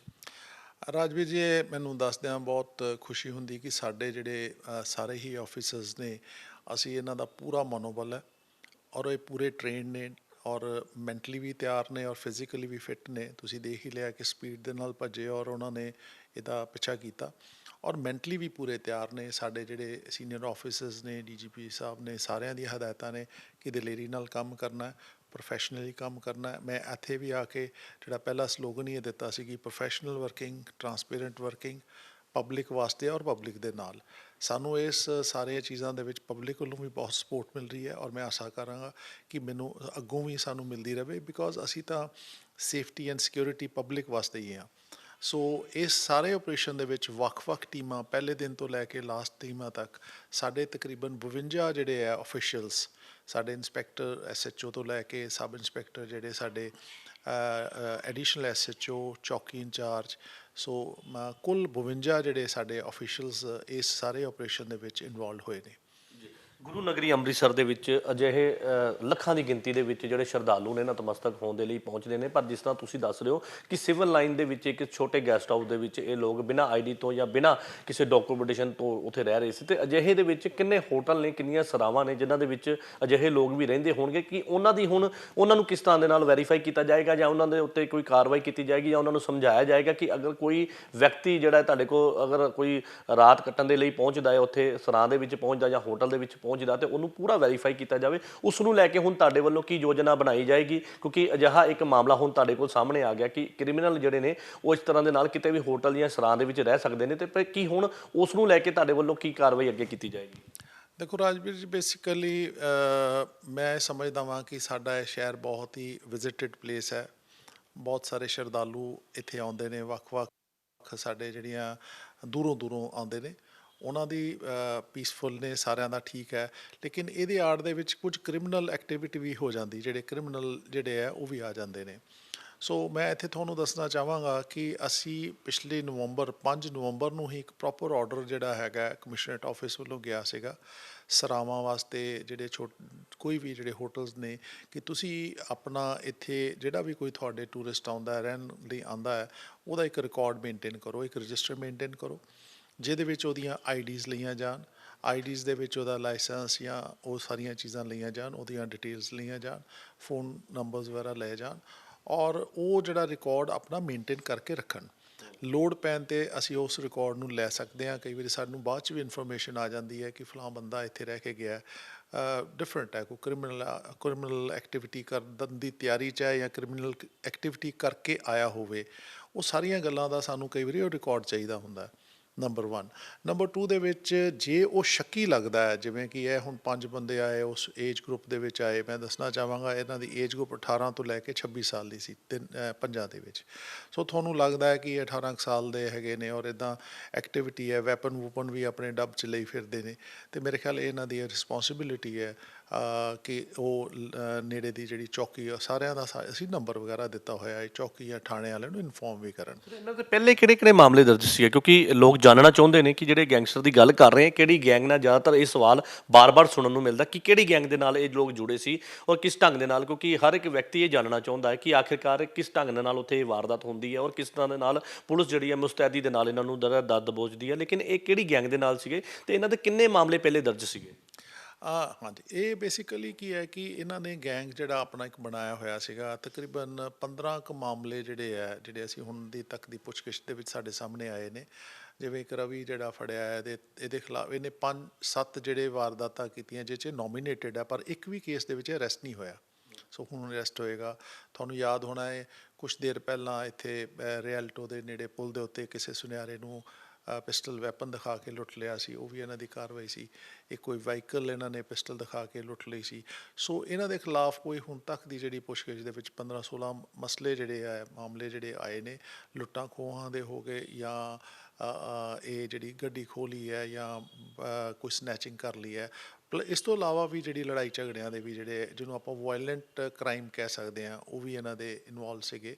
ਔਰ ਇਹਦੇ ਨਾਲ ਨਾਲ ਇਹ ਵੀ ਦੇਖਣ 'ਚ ਆਇਆ ਕਿ ਇਹ ਜਿਹੜਾ ਹੈਰੋਇਨ ਨਾਰਕੋਟਿਕਸ ਦਾ ਬੇਸਿਕਲੀ ਕੀ ਅੱਜ ਦੀ ਡੇਟ ਦੇ ਵਿੱਚ ਜਿਹੜਾ ਵਾਇਲੈਂਟ ਕ੍ਰਾਈਮ ਅਤੇ ਨਾਰਕੋਟਿਕਸ, ਇਹ ਸਾਰਾ ਹੀ ਜਿਹੜਾ ਹੈਗਾ ਉਹ ਇਹ ਸਾਰਾ ਇੱਕ ਤਰੀਕੇ ਦਾ ਕੰਬੀਨੇਸ਼ਨ ਹੀ ਹੈ। ਇਹ ਆਈਸੋਲੇਸ਼ਨ 'ਚ ਨਹੀਂ ਹੈਗਾ। ਜਿਹੜਾ ਨਾਰਕੋਟਿਕ ਵੀ ਕਰ ਲਿਆ, ਉਸ ਤੋਂ ਬਾਅਦ ਵਾਇਲੈਂਟ ਕ੍ਰਾਈਮ ਵੀ ਕਰ ਲਿਆ, ਜਿਵੇਂ ਵੈਪਨਸ ਵਗੈਰਾ ਲਏ ਹੋਏ ਨੇ। ਸੋ ਇਹ ਸਾਰਿਆਂ ਦੇ ਵਿੱਚ ਇਹ ਇਨਵੋਲਵ ਸੀਗੇ। ਸਰ, ਜਿਸ ਢੰਗ ਦੇ ਨਾਲ ਤੁਸੀਂ ਦੱਸ ਰਹੇ ਹੋ ਕਿ ਇਹ ਇਨਵੋਲਵਮੈਂਟ ਸੀਗੀ ਇਹਨਾਂ ਦੀ, ਔਰ ਕਾਫੀ ਪਹਿਲੇ ਤੋਂ ਇਹਨਾਂ 'ਤੇ ਕਾਫੀ ਮਾਮਲੇ ਦਰਜ ਸੀਗੇ, ਔਰ ਇੱਕ ਸਵਾਲ ਇੱਥੇ ਰਹਿੰਦਾ ਹੈ ਕਿ ਜਿਹੜੀ ਗੱਡੀ ਦੇ ਵਿੱਚ ਇਹ ਆਈ ਸੀ ਜਾਂ ਹੋਰ ਜਿਹੜੇ ਵਾਹੀਕਲ ਇਹਨਾਂ ਵੱਲੋਂ ਜਿਹੜੇ ਸੀਗੇ, ਕਿਉਂਕਿ ਵਾਹਨ ਐਪ ਦੇ ਜ਼ਰੀਏ ਪੁਲਿਸ ਨੂੰ ਜਿਹੜਾ ਇਖਤਿਆਰ ਹੈ ਉਹ ਚੈੱਕ ਕਰ ਸਕਦੀ ਹੈ ਕਿ ਕਿਹਦੇ ਨਾਮ ਤੇ ਗੱਡੀ ਹੈ, ਕਿਸ ਤਰ੍ਹਾਂ, ਤੇ ਕਿ ਜਿਹੜੇ ਵਾਹਨ ਇਹਨਾਂ ਵੱਲੋਂ ਇਸਤੇਮਾਲ ਕੀਤੇ ਗਏ ਸੀਗੇ ਉਹ ਇਹਨਾਂ ਦੇ ਨਾਮ ਤੇ ਸੀ ਜਾਂ ਅਜਿਹੇ ਕਈ ਲੋਕਾਂ ਦੇ ਨਾਮ ਸੀ ਜਿਹੜੇ ਇਹਨਾਂ ਦੇ ਸਾਥੀ ਸੀ, ਕਿ ਉਹਨਾਂ 'ਤੇ ਵੀ ਕਾਰਵਾਈ ਹੋਈ ਹੈ? ਦੇਖੋ, ਇਹਨਾਂ ਦੇ ਅਸੀਂ ਵਾਹੀਕਲ ਦਾ ਨੰਬਰ ਲੈ ਲਿਆ, ਉਹਦੀ ਵੈਰੀਫਿਕੇਸ਼ਨ ਕਰ ਰਹੇ ਹਾਂ। ਇਹਨਾਂ ਨੇ ਦੱਸਿਆ ਕਿ ਕਿਸੇ ਬੰਦੇ ਤੋਂ ਲੈ ਕੇ ਆਏ ਆ, ਲੇਕਿਨ ਉਹਦੇ ਸਾਰਾ ਅਸੀਂ ਰਿਕਾਰਡ ਦੇਖ ਕੇ ਉਹ ਦੇਖਾਂਗੇ ਕਿ ਇਹ ਕਿਤੋਂ ਖੋਈ ਹੋਈ ਗੱਡੀ ਹੈ ਜਾਂ ਇਹਨਾਂ ਦੀ ਆਪਣੀ ਗੱਡੀ ਹੈ ਜਾਂ ਕਿਸੇ ਨੇ ਇਹਨਾਂ ਨੂੰ ਪ੍ਰੋਵਾਈਡ ਕੀਤੀ ਹੈਗੀ ਹੈ। ਸੋ ਉਹ ਵੀ ਜੇ ਇਹਨਾਂ ਨੂੰ ਕਿਸੇ ਨੇ ਇਸ ਮਸਲੇ 'ਚ ਪ੍ਰੋਵਾਈਡ ਕੀਤੀ ਹੋਏਗੀ ਤੇ ਉਹਨਾਂ ਦੇ ਖਿਲਾਫ ਵੀ ਜਿਹੜੀ ਹੈ ਬਣਦੀ ਕਾਰਵਾਈ। ਜਿਹੜੇ ਵੈਪਨ ਇਹਨਾਂ ਕੋਲੋਂ ਰਿਕਵਰ ਕੀਤੇ ਗਏ ਨੇ, ਉਹ ਕਹਿੰਦੇ ਕਿ ਵੈਪਨ ਜਿਹੜੇ ਨੇ ਉਹ ਕਾਫੀ ਹਾਈ ਟੈਕਨੋਲੋਜੀ ਦੇ ਨਾਲ ਜਿਹੜੇ ਸੀਗੇ ਲੈਸ ਸੀਗੇ, ਕਾਫੀ ਮਹਿੰਗੇ ਵੈਪਨ ਸੀਗੇ। ਉਹ ਇਹਨਾਂ ਪਾਸ ਕਿੱਦਾਂ ਪਹੁੰਚੇ, ਕੋਈ ਇਸ ਬਾਰੇ ਕੋਈ ਜਾਣਕਾਰੀ ਆਈ ਹੈ? ਕਿਉਂਕਿ ਅੰਮ੍ਰਿਤਸਰ ਸਰਹੱਦੀ ਇਲਾਕਾ ਹੈ, ਕਿ ਸਰਹੱਦ ਤੋਂ ਪਾਰ ਕਿਸੇ ਤਰ੍ਹਾਂ ਦੇ ਨਾਲ ਕੋਈ ਲਿੰਕ ਇਹਨਾਂ ਦਾ ਕੋਈ ਸਾਹਮਣੇ ਆਇਆ? ਦੇਖੋ, ਜਿਹੜੇ ਵੈਪਨ ਦੀ ਜਿਹੜਾ ਡਿਲੀਵਰੀ ਸਿਸਟਮ ਹੈਗਾ, ਉਹ 'ਤੇ ਅਸੀਂ ਇਨਵੈਸਟੀਗੇਟ ਕਰ ਰਹੇ ਹਾਂ ਵੀ ਇਹਨਾਂ ਕੋਲ ਵੈਪਨ ਕਿੱਥੋਂ ਆਇਆ। ਉਹ ਟ੍ਰੇਲ ਜਿਹੜੀ ਸਾਰੀ ਇਨਵੈਸਟੀਗੇਸ਼ਨ ਦਾ ਪਾਰਟ ਹੈਗਾ ਕਿ ਉਹ ਵੈਪਨ ਕਿੱਥੋਂ ਆਏ, ਕਿਵੇਂ ਆਏ, ਕੌਣ ਲੈ ਕੇ ਆਇਆ। ਉਹ ਸਾਰਾ ਚੀਜ਼ਾਂ ਅਸੀਂ ਜਿਹੜੀਆਂ ਉਹਨੂੰ ਫਰਦਰ ਇਨਵੈਸਟੀਗੇਸ਼ਨ ਲਿਆਵਾਂਗੇ। ਜਿਹੜਾ ਬੰਦਾ ਇਸ ਤੋਂ ਇਲਾਵਾ ਵੀ ਕੋਈ ਇਹਨਾਂ ਦਾ ਸਪੋਰਟਰ ਹੋਏਗਾ ਜਾਂ ਇਹਨਾਂ ਨੂੰ ਵੈਪਨ ਦੇਣ ਵਾਲਾ ਹੋਏਗਾ, ਉਹਨੂੰ ਅਸੀਂ ਪ੍ਰੋਪਰਲੀ ਬੁੱਕ ਕਰਾਂਗੇ। ਅੰਮ੍ਰਿਤਸਰ ਤੁਹਾਨੂੰ ਜੁਆਇਨ ਕੀਤੇ ਨੂੰ ਤਕਰੀਬਨ ਕੁਝ ਦਿਨ ਹੀ ਹੋਏ ਨੇ, ਤੇ ਐਡੀ ਵੱਡੀ ਸਫਲਤਾ ਕਿਸ ਢੰਗ ਦੇ ਨਾਲ ਇਹ ਸੰਭਵ ਹੋ ਪਾਈ ਕਿ ਤੁਹਾਡਾ ਪੂਰਾ ਇੱਕ ਤੁਸੀਂ ਟੀਮ ਵਰਕ ਦੇ ਨਾਲ ਇਹਨੂੰ ਇਸ ਜਿਹੜਾ ਘਟਨਾਕ੍ਰਮ ਤੋਂ ਹੋਣ ਤੋਂ ਪਹਿਲੇ ਕਹਿ ਸਕਦੇ ਹੋ, ਕਿਉਂਕਿ ਕੋਈ ਵਾਰਦਾਤ ਨੂੰ ਜਿਵੇਂ ਤੁਸੀਂ ਦੱਸ ਰਹੇ ਹੋ ਕਿ ਅੰਜਾਮ ਦੇਣ ਦੇ ਮਕਸਦ ਨਾਲ ਇਹ ਉੱਥੇ ਉਸ ਇਲਾਕੇ 'ਚ ਸੀਗੇ, ਔਰ ਸਫਲਤਾ ਜਿਹੜੀ ਹੈ ਪੁਲਿਸ ਨੂੰ ਵੱਡੀ ਮਿਲੀ ਹੈ। ਤੁਹਾਡੇ ਜੁਆਇਨ ਕਰਨ 'ਤੇ ਇੱਕ ਵੱਡਾ ਐਕਸ਼ਨ ਜਿਹੜਾ ਹੈ ਉਹ ਦੇਖਣ ਨੂੰ ਮਿਲਿਆ। ਜਸਬੀਰ ਸਿੰਘ, ਇਹਦੇ 'ਚ 3 ਚੀਜ਼ਾਂ ਨੇ। ਪਹਿਲੀ ਗੱਲ ਤਾਂ ਹੈ ਕਿ ਸਾਡੀ ਜਿਹੜੀ ਫੋਰਸ ਹੈ ਉਹਨਾਂ ਨੂੰ ਪੂਰਾ ਅਸੀਂ ਜਿਹੜਾ ਮਨੋਬਲ ਉਹਨਾਂ ਦਾ ਉੱਚਾ ਰੱਖੀਏ। ਉਹਨਾਂ ਦਾ ਜਿਹੜਾ ਪ੍ਰੋਫੈਸ਼ਨਲ ਸਿਸਟਮ ਹੈ, ਮੈਂ ਇਹਨਾਂ ਨਾਲ ਬਹੁਤ ਸਾਰਾ ਇੰਟਰੈਕਟ ਕਰਦਾ ਰਿਹਾ ਔਰ ਉਹਨਾਂ ਨੂੰ ਇੱਕ ਮੋਟੀਵੇਟ ਕੀਤਾ ਕਿ ਸਾਡਾ ਜਿਹੜਾ ਹੈ ਆਪਾਂ ਜੋ ਡਿਊਟੀ ਬਣਦੀ ਹੈ ਔਰ ਪਬਲਿਕਲੀ ਜਿਹੜਾ ਹੈਗਾ ਉਹਦੇ 'ਤੇ ਅਸੀਂ ਵਰਕ ਕਰੀਏ। ਸੋ ਪਹਿਲਾਂ ਤਾਂ ਇਹ ਆਸਪੈਕਟ ਹੁੰਦਾ। ਸੈਕਿੰਡ, ਮੈਂ ਆਪਣਾ ਬੜਾ ਕੰਸੈਪਟ ਕਲੀਅਰ ਹੈ ਕਿ ਜਿਹੜੇ ਕ੍ਰਿਮੀਨਲ ਹੈ, ਇਹਦਾ ਅਸੀਂ ਡਾਟਾ ਵਗੈਰਾ ਵੀ ਸਾਰਾ ਦੇਖਿਆ। ਜਿਵੇਂ ਹੁਣ ਮੰਨ ਲਓ ਵਾਇਲੈਂਟ ਕ੍ਰਾਈਮ ਹੈ ਜਿਹੜਾ ਵੈਪਨ ਨਾਲ ਹੈ, ਸੋ ਮੇਰੇ ਕੋਲ ਪੂਰਾ ਉਹਨਾਂ ਦਾ ਬਿਊਰਾ, ਮੈਂ ਪਹਿਲਾਂ ਸ਼ੁਰੂ 'ਚ ਵੀ ਆ ਕੇ ਦੱਸਿਆ ਸੀ ਕਿ ਤਕਰੀਬਨ 616 ਬੰਦੇ ਨੇ ਜਿਹੜੇ ਇਸ ਕਮਿਸ਼ਨਰੇਟ ਦੇ ਵਿੱਚ ਪਿਛਲੇ 50-70 ਸਾਲਾਂ ਤੋਂ ਇਹੋ ਜਿਹੇ ਜਿਹੜੇ ਕ੍ਰਿਮੀਨਲ ਐਕਟੀਵਿਟੀਜ਼ ਦੇ ਨਾਲ, ਜਿਹਨੂੰ ਕਿ ਆਪਾਂ ਵਾਇਲੈਂਟ ਹੈ ਜਾਂ ਜਿਨ੍ਹਾਂ ਨੇ ਵੈਪਨ ਦੇ ਨਾਲ ਕੀਤਾ, ਉਹ ਮੈਂ ਸਾਰਾ ਰਿਕਾਰਡ ਜਿਹੜਾ ਉਹ ਕੰਪਾਈਲ ਕੀਤਾ ਹੋਇਆ। ਇਹਦਾ ਬਾਕੀ ਮੋਡਸ ਆਪਰੈਂਡਾਈ ਵਾਈਜ਼ ਵੀ ਅਸੀਂ ਕਰ ਰਹੇ ਹਾਂ। ਉਹਨਾਂ ਦਾ ਵੀ ਲਗਾਤਾਰ ਉਹਨਾਂ ਦੀ ਵੈਰੀਫਿਕੇਸ਼ਨ ਕਰ ਰਹੇ ਹਾਂ, ਚਾਹੇ ਉਹ ਇਨਸਾਈਡ ਨੇ, ਜੇਲ੍ਹ, ਬੇਲ 'ਤੇ ਜਾਂ ਕਿਤੇ ਵੀ ਰਹਿੰਦੇ ਆ। ਉਹਨਾਂ ਨੂੰ ਅਸੀਂ ਉਹਨਾਂ 'ਤੇ ਮੋਨੀਟਰਿੰਗ ਕਰ ਰਹੇ ਹਾਂ, ਉਹਨਾਂ ਦਾ ਅਸੀਂ ਸ਼ੈਡੋਇੰਗ ਕਰ ਰਹੇ ਹਾਂ ਔਰ ਉਸ ਦੇ ਵਿੱਚੋਂ ਹੀ ਇਹ ਜਿਹੜਾ ਚੀਜ਼ਾਂ ਆਉਣਗੀਆਂ ਕਿ ਜੇ ਕੋਈ ਕ੍ਰਿਮੀਨਲ ਐਕਟੀਵਿਟੀ ਸਾਡੇ ਸਾਹਮਣੇ ਆਉਂਦੀ ਹੈ ਤੇ ਅਸੀਂ ਉਹਨਾਂ ਹੱਥ ਪਾਉਂਦੇ ਹਾਂ। ਸਰ, ਲਾਸਟ ਸਵਾਲ ਹੈ ਮੇਰਾ ਕਿ ਅੰਮ੍ਰਿਤਸਰ ਵਾਸੀਆਂ ਨੂੰ ਕੀ ਅਪੀਲ ਕਰਨਾ ਚਾਹੁੰਦੇ ਹੋ, ਕਿਉਂਕਿ ਇਸ ਆਪਰੇਸ਼ਨ ਦੇ ਦੌਰਾਨ ਤੁਹਾਨੂੰ ਲੋਕਾਂ ਦਾ ਕਾਫੀ ਸਹਿਯੋਗ ਮਿਲਿਆ, ਲੋਕ ਕਾਫੀ ਅਵੇਅਰ ਨੇ। ਹੁਣ ਗਨ ਕਲਚਰ ਦੀ ਗੱਲ ਕਰੀਏ ਤਾਂ ਲੋਕਾਂ ਦੇ ਵਿੱਚ ਕਾਫੀ ਜਾਗਰੂਕਤਾ ਜਿਹੜੀ ਆ ਚੁੱਕੀ ਹੈ, ਲੇਕਿਨ ਹੁਣ ਤੁਸੀਂ ਕੀ ਅਪੀਲ ਕਰਨਾ ਚਾਹੋਗੇ ਕਿ ਪੁਲਿਸ ਦੀ ਕਿਸ ਢੰਗ ਦੇ ਨਾਲ ਮਦਦ ਦੀ ਜਿਹੜੀ ਤੁਸੀਂ ਉਮੀਦ ਰੱਖਦੇ ਹੋ? ਦੇਖੋ, ਇਹਦੇ ਵਿੱਚ ਮੇਰੀਆਂ 2 ਮਤਲਬ ਹੈ ਐਡਵਾਈਜ਼ਸ ਵੀ ਨੇ ਔਰ ਮੈਂ ਸਮਝਦਾ ਪਬਲਿਕ ਕੋਲੋਂ ਸਭ ਤੋਂ ਪਹਿਲਾਂ ਤਾਂ ਹੈ ਕਿ ਚਾਹੇ ਅਸੀਂ ਆਪਣਾ ਜਿਹੜਾ ਯੂਥ ਹੈ, ਕੋਈ ਵੀ ਹੈ, ਮਾਂ-ਬਾਪ ਨੇ, ਟੀਚਰਸ ਨੇ ਜਾਂ ਜੋ ਸੁਸਾਇਟੀ ਦੇ ਜਿੰਨੇ ਵੀ ਹੈ, ਅਸੀਂ ਆਪਣੇ ਜਿਹੜਾ ਯੂਥ ਨੂੰ ਬਿਲਕੁਲ ਹੀ ਧਿਆਨ ਰੱਖੀਏ, ਯੂਥ ਨੂੰ ਡਾਇਰੈਕਸ਼ਨ ਦਈਏ, ਉਹਨਾਂ ਨਾਲ ਇੰਟਰੈਕਟ ਕਰੀਏ, ਉਹਨਾਂ ਦੀਆਂ ਐਕਟੀਵਿਟੀਜ਼ ਨੂੰ ਵੀ ਵਾਚ ਕਰੀਏ। ਔਰ ਇਹਦੇ 'ਚ ਕੋਈ ਸ਼ਰਮ ਵਾਲੀ ਗੱਲ ਨਹੀਂ। ਜੇ ਕਿਤੇ ਕੋਈ ਇਨੀਸ਼ੀਅਲ ਸਟੇਜ ਦੇ ਵਿੱਚ ਆ ਜਾਂਦਾ ਤੇ ਕੋਈ ਇਸ਼ੂ ਨਹੀਂ ਹੈਗਾ। ਕੋਈ ਸਾਡੇ ਦੇ ਨੋਟਿਸ 'ਚ ਵੀ ਲਿਆਓ ਤੇ ਅਸੀਂ ਉਹਨਾਂ ਨੂੰ ਬਿਠਾ ਕੇ ਵੀ ਸਮਝਾ ਸਕਦੇ ਹਾਂ, ਤਾਂ ਕਿ ਅਲਟੀਮੇਟਲੀ ਇਹ ਗਨ ਕਲਚਰ ਹੋ ਗਿਆ, ਡਰੱਗਸ ਹੋ ਗਿਆ, ਇਹਨੂੰ ਆਪਾਂ ਸਾਰਿਆਂ ਨੂੰ ਹੀ, ਸੁਸਾਇਟੀ ਵਾਲਿਆਂ ਨੂੰ ਅਲਰਟ ਹੋਣਾ ਪਏਗਾ ਔਰ ਉਹਦੇ ਨਾਲ ਜੇ ਕੋਈ ਆਉਂਦਾ ਹੈ ਤੇ ਅਸੀਂ ਕਰੀਏ। ਮੈਂ ਹੁਣ ਇਸ ਕ੍ਰਾਈਮ ਦੀ ਗੱਲ ਦੇਖਾਂ ਤੇ 18 ਸਾਲ ਤੋਂ ਲੈ ਕੇ 22 ਸਾਲ 23 ਸਾਲ ਦੇ ਵਿੱਚ ਹੈਗੇ ਆ। ਸੋ ਮੇਰੇ ਖਿਆਲ ਦੇ ਵਿੱਚ ਜਦੋਂ ਇਹ ਸਾਰਿਆਂ ਦੀ ਰਿਸਪੌਂਸਿਬਿਲਿਟੀ ਬਣਦੀ ਹੈ, ਮਾਂ-ਬਾਪ ਦੀ ਵੀ ਬਣਦੀ ਹੈ, ਸਾਡੇ ਜਿਹੜੇ ਸੁਸਾਇਟੀ ਦੇ ਜਿੰਨੇ ਆ, ਪਹਿਲੀ ਤਾਂ ਗੱਲ ਇਹ ਹੈਗੀ ਹੈ। ਸੈਕਿੰਡ ਗੱਲ ਇਹ ਹੈ ਕਿ ਮੈਂ ਇਹ ਚਾਹਾਂਗਾ, ਕਿਉਂਕਿ ਆਪਾਂ ਇੱਥੇ ਅੰਮ੍ਰਿਤਸਰ ਦੇ ਵਿੱਚ ਇਹ ਆ ਕੇ ਕਿਹਾ ਨੇਬਰਹੁੱਡ ਵਾਚ ਸਕੀਮ, ਆਪਾਂ ਸਾਰੇ ਹੀ ਸਿਵਲਾਈਜ਼ ਜੇ ਸੁਸਾਇਟੀ ਇਹ ਧਿਆਨ ਰੱਖੇ ਕਿ ਜੇ ਕੋਈ ਮਾੜੀ ਜਿਹੀ ਵੀ ਐਕਟੀਵਿਟੀ ਇਹੋ ਜਿਹੀ ਲੱਗਦੀ ਹੈ ਜਿਹੜੀ ਕਿ ਬਿਲਕੁਲ ਥੋੜ੍ਹਾ ਬਹੁਤਾ ਸ਼ੱਕੀ ਲੱਗਦੀ ਹੈ, ਚਾਹੇ ਉਹ ਕਿਸੇ ਹੋਟਲ ਹਾਟਲ 'ਚ ਰਹਿ ਰਿਹਾ ਜਾਂ ਢਾਬੇ ਜਾਂ ਕਿਸੇ ਹੋਰ ਹੈ ਜਾਂ ਗਲੀ ਕਿਤੇ ਵੀ ਰਹਿੰਦਾ ਜਾਂ ਕੋਈ ਪੀਜੀ ਲੈ ਕੇ ਰਹਿੰਦਾ, ਥੋੜ੍ਹੀ ਵੀ ਤੁਹਾਨੂੰ ਲੱਗਦੀ ਹੈ ਵੀ ਐਕਟੀਵਿਟੀ ਸ਼ੱਕੀ, ਜ਼ਰੂਰੀ ਨਹੀਂ ਕਿ ਉਹ 100% ਹੀ ਉਹ ਐਕਟੀਵਿਟੀ ਹੋਏਗੀ ਕੋਈ ਕ੍ਰਾਈਮ ਵਾਲੀ ਹੋਏਗੀ, ਲੇਕਿਨ ਉਹਨੂੰ ਸਾਡੇ ਨੋਟਿਸ ਲਿਆਓ।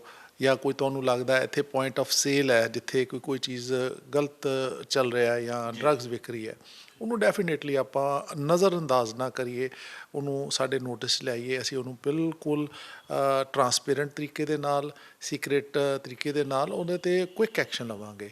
ਹੁਣ ਵੀ ਇਹ ਜਿਹੜੇ ਸਾਰੇ ਗੱਲਾਂ ਹੋਈਆਂ ਨੇ ਕਿਤੇ ਉਹਨਾਂ ਦੇ ਸਾਡੇ ਤੱਕ ਪਹੁੰਚਣ ਤੋਂ ਬਾਅਦ ਹੀ ਇਹ ਜਿਹੜਾ ਐਕਸ਼ਨ ਹੋਇਆ। ਸੋ ਜਦੋਂ ਆਪਣੀ ਸਾਰੀ ਸੁਸਾਇਟੀ ਪੂਰੀ ਪੋਜ਼ੀਟਿਵਲੀ ਇਨਵੋਲਵਡ ਹੋਏਗੀ ਤੇ ਮੇਰੇ ਖਿਆਲ ਆਪਾਂ ਕਾਫੀ ਹੱਦ ਤੱਕ ਜਿਹੜਾ ਕ੍ਰਾਈਮ ਨੂੰ ਕੰਟਰੋਲ ਕਰ ਪਾਵਾਂਗੇ। ਬਿਲਕੁਲ, ਇਹ ਸਨ ਅੰਮ੍ਰਿਤਸਰ ਦੇ ਪੁਲਿਸ ਕਮਿਸ਼ਨਰ ਜਸਕਰਨ ਸਿੰਘ, ਜਿਨ੍ਹਾਂ ਨੇ ਦੱਸਿਆ ਕਿ ਇਸ ਘਟਨਾਕ੍ਰਮ ਨੂੰ ਲੈ ਕੇ, ਜਿੱਥੇ ਕਿ ਨਾਰਾਇਣਗੜ੍ਹ ਇਲਾਕੇ ਦੀ ਅਸੀਂ ਗੱਲ ਕਰ ਰਹੇ ਹਾਂ, ਉਸ ਨੂੰ ਲੈ ਕੇ ਜਿਹੜਾ ਇਹ ਲਗਾਤਾਰ ਸਵਾਲ ਖੜੇ ਹੋ ਰਹੇ ਸੀ ਕਿ ਜਿਹੜੇ ਗੈਂਗਸਟਰ ਜਿਹੜੇ ਨੇ 2 ਉੱਥੇ ਫੜੇ ਗਏ ਔਰ ਜਿਹੜੇ ਭੱਜਣ 'ਚ ਕਾਮਯਾਬ ਹੋਏ, ਕਿਵੇਂ ਉਸ ਇਲਾਕੇ ਦੇ ਵਿੱਚ ਪਹੁੰਚਦੇ ਨੇ ਔਰ ਕਿਸ ਢੰਗ ਦੇ ਨਾਲ ਇਹ ਪੂਰਾ ਆਪਰੇਸ਼ਨ ਜਿਹੜਾ ਕੀਤਾ ਜਾਂਦਾ। ਔਰ ਜਦੋਂ 24 ਘੰਟਿਆਂ ਦੇ ਵਿੱਚ ਜਿਹੜੇ ਭੱਜੇ ਹੋਏ ਬਾਕੀ ਦੇ ਗੈਂਗਸਟਰ ਸੀਗੇ ਉਹਨਾਂ ਨੂੰ ਜਿਹੜਾ ਗ੍ਰਿਫਤਾਰ ਜਿਹੜਾ ਕਰ ਲਿੱਤਾ ਗਿਆ। ਉੱਥੋਂ ਹੀ ਅੰਮ੍ਰਿਤਸਰ ਦੇ ਪੁਲਿਸ ਕਮਿਸ਼ਨਰ ਦਾ ਕਹਿਣਾ ਹੈ ਕਿ ਆਮ ਲੋਕਾਂ ਨੂੰ ਵੀ ਜਿਹੜਾ ਹੈ ਕਿਤੇ ਨਾ ਕਿਤੇ ਅੱਗੇ ਆਉਣ ਦੀ ਲੋੜ ਹੈ ਔਰ ਪੁਲਿਸ ਦਾ ਸਹਿਯੋਗ ਕਰਨਾ ਚਾਹੀਦਾ, ਕਿਉਂਕਿ ਅਜਿਹੇ ਹਾਲਾਤਾਂ ਦੇ ਵਿੱਚ, ਕਿਉਂਕਿ ਪੰਜਾਬ ਦੇ ਵਿੱਚ ਜਿਸ ਤਰ੍ਹਾਂ ਦੇ ਨਾਲ ਲਾਅ ਐਂਡ ਆਰਡਰ ਨੂੰ ਲੈ ਕੇ ਸਵਾਲ ਖੜੇ ਹੋ ਰਹੇ ਨੇ ਤੇ ਆਮ ਲੋਕ ਵੀ ਜਿਹੜੇ ਨੇ, ਪਬਲਿਕ ਜਿਹੜੀ ਹੈ ਉਹ ਪੁਲਿਸ ਦਾ ਸਾਥ ਦੇਵੇ ਤਾਂ ਕਿ ਵਿਗੜਦੀ ਹੋਈ ਲਾਅ ਐਂਡ ਆਰਡਰ ਦੀ ਸਥਿਤੀ ਨੂੰ ਜਿੱਥੇ ਸੁਧਾਰਿਆ ਜਾਵੇ, ਉੱਥੇ ਹੀ ਇਹ ਕ੍ਰਿਮੀਨਲ ਐਕਟੀਵਿਟੀ ਹੈ ਉਸ ਨੂੰ ਵੀ ਜਿਹੜਾ ਰੋਕਿਆ ਜਾ ਸਕੇ। ਕੈਮਰਾ ਪਰਸਨ ਕਰਨ ਦੇ ਨਾਲ ਜਸਵੀਰ ਸਿੰਘ, ਇੰਡੀਆ ਨਿਊਜ਼, ਅੰਮ੍ਰਿਤਸਰ।